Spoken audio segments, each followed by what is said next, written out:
Hello world, Dev here. This is my full review of the Asus ROG Strix G15 gaming laptop. It is a special edition from Asus called the Electro edition, and I picked up this variant at my local Best Buy for just under $1,000. This laptop is definitely going to interest you if you are looking for a sweet mid-range gaming laptop option where it is all about the style. So if you want to be catching eyes, grabbing attention, having, full RGB light show going on wherever you go, this is a laptop for you. All right, and as I mentioned, I did pick up the Best Buy variant here, which came with the GTX 1650 Ti, the Intel Core i7 10th generation, 8GB of DDR4 RAM, and a 512GB NVMe SSD. They do come in 144Hz as well as 240. Of course, my variant here from Best Buy is 144Hz. I think that's a great mashup for the GTX 1650 Ti personally. But then there are variants that can include up to a 1660 Ti, a 2060, or a 2070. And getting into the design and build quality of the laptop, we are seeing a primarily plastic build here, which, to be honest, for a sub 1000 laptop is not really a surprise to me. But what I will definitely give Asus for this special edition Electro variant that I have here, whatever it was lacking in terms of premium grade materials, it absolutely made up for it in terms of style. Right away, we can see very attractive, super hot pink trim around the entire edge of the screen here, the back lid, as well as the Asus ROG logo. The Republic of Gamers logo here is colorized as well in hot pink. It is just a stunning color combination here. Definitely an appealing look to me as well. And taking a look inside at the keyboard deck, super customized style down to the line here. We can see across the chassis here, Republic of Gamers. We see all in different languages even. We can see the Asus ROG branding across in, like a dark tinted purplish font here. And there's the trace lines around the trackpad here, the touchpad, which is Windows Precision. These WASD keys really punch you in the face as soon as you open the keyboard deck. Very, very stunning, and they have a different texture to them. The keyboard felt good. It was very similar to other Asus keyboards, so if you've ever used other Asus keyboards in the past, you'll be very familiar with this here. They are going for a very linear feeling, so don't expect tons of travel and tactile feedback. Definitely a good, suitable experience for gamers. And the screen. I am super thankful this year that I'm not really seeing any 60Hz variants around for this model, so 144Hz is finally looking like to be the default standard that manufacturers are giving us. And with this display, we are getting very good colors, decent brightness that's usable outdoors. It was definitely a step up from the Asus TUF A15, for example. The screen on this laptop is definitely not something that I personally would pick and go and use specifically for content creation or any photography work. For a gamer, for a multi-purpose, workstation machine that can be used for a little bit of work and play, definitely the screen here is good enough for that. All right, and speakers on the Asus ROG Strix G15 from 2020, they actually pleasantly surprised me. It was definitely louder and better than the previous Asus laptop that I reviewed on this channel, the G531 GT. Absolutely recommend using, some type of gaming headset when you're gaming when possible for the best experience. And taking a look at the I/O, I do like that Asus has some of the ports in the back of the chassis. So what we're seeing here is a gigabit Ethernet port, an HDMI port, a USB-C 3.0 port, and a DC barrel power connector. And then along the left side of the chassis here, we do see 3 USB 3.0 ports and a headphone jack. There are no ports on the other side of the laptop, so you just get these few USBs on the left-hand side and then what you have on the back. There's no ports on the right side of the chassis.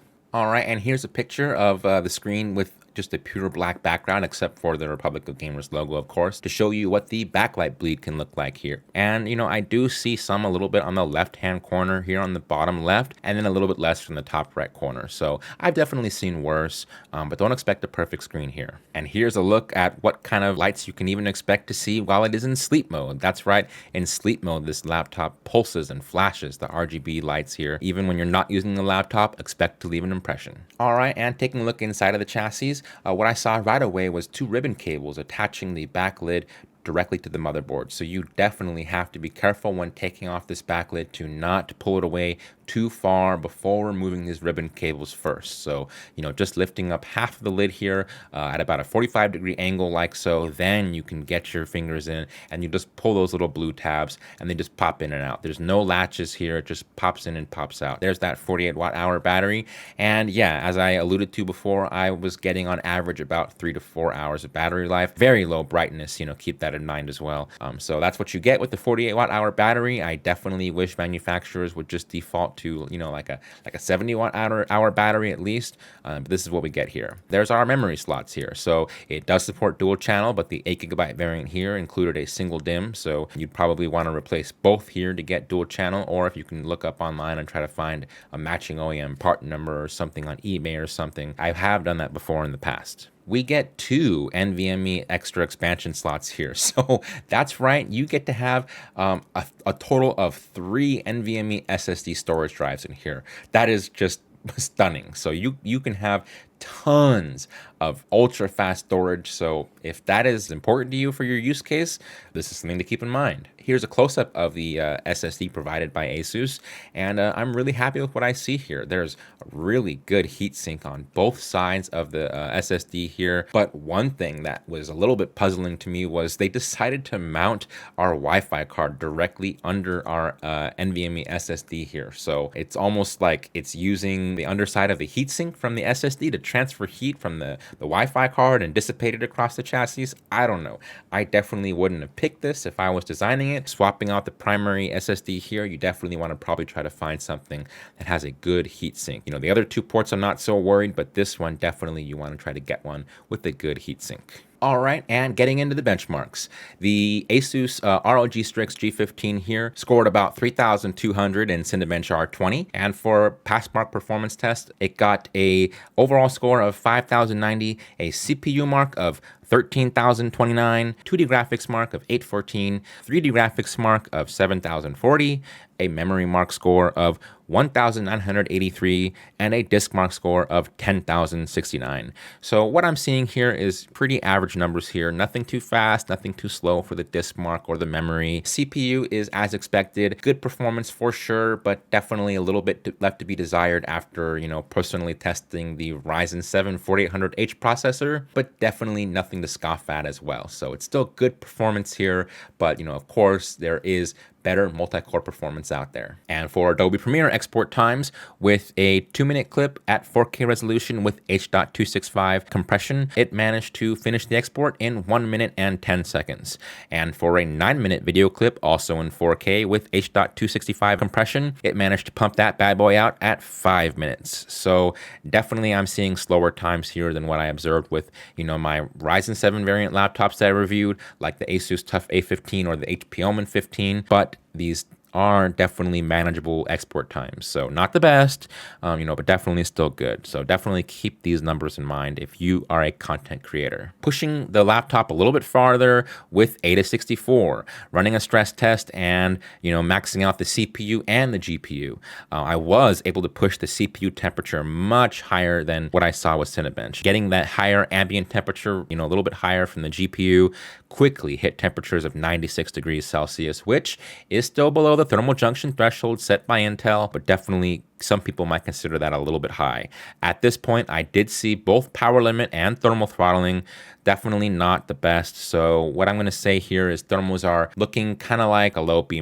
So, it's not going to be a failing grade for sure. There's definitely worse thermals out there, definitely not the best. And to wrap it up, let's finish with the gaming benchmarks. So this is what I was really, looking forward to, because this is my first GTX 1650 Ti laptop that I'm reviewing.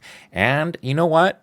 Despite everything, kind of the mixed bag with the thermals there, I saw good performance for a mid-range graphics card. Shadow of the Tomb Raider at ultra level settings, I was able to get an average of 51 frames per second. Very good for ultra level settings. That means you can definitely tune the settings down a little bit and still manage to pull off 60 frames per second at least with, AAA titles like Shadow of the Tomb Raider. And BioShock Infinite at ultra level settings pulled off 117 frames per second. Valorant, I I was able to easily get 120 FPS no problem at medium settings. Destiny 2 averaged about 85 frames per second, and that was at a combination of medium/high settings defaulted by the game, and Call of Duty Warzone at normal/medium settings pulled off about 80 frames per second. So what I'm seeing here is, honestly, titles this year, like Call of Duty Warzone, Destiny 2, these are pretty flashy titles. They are definitely, demanding in some ways. So I'm pleased with this performance here.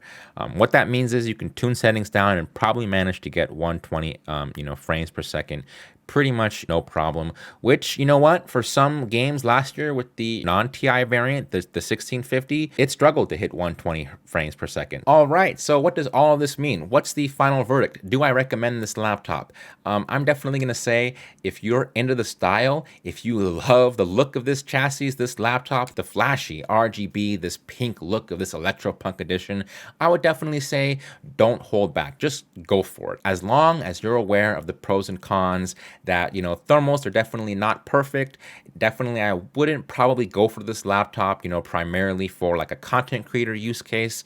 But, if your primary use case is, gaming and a combination of, some productivity work as well, but, mainly you're just looking for some casual gaming as well, I would say don't hold back. This is a sweet laptop. It offers great performance, good value, and I'm sure we're definitely going to see these laptops coming on sale very soon. So right now I picked it up at full MSRP at about $1,000, but it's definitely going to come down as time goes on throughout the year. And at that point, what I can say is a 1650 Ti, it's a pretty good performing card. So if you can get it, for under $1,000, even lower, under $1,000, I'm going to say you're going to have great gaming experiences. As always, it's, pretty much been a repeating sentiment in, all my reviews at this point. It comes down to use case. I'm not going to be daily driving this laptop that much now that I've finished the review. If that can give you a little bit of an idea of how I feel about it. It doesn't quite fit my use case here, but I definitely do see the value in it. I absolutely would love to have this laptop making some appearances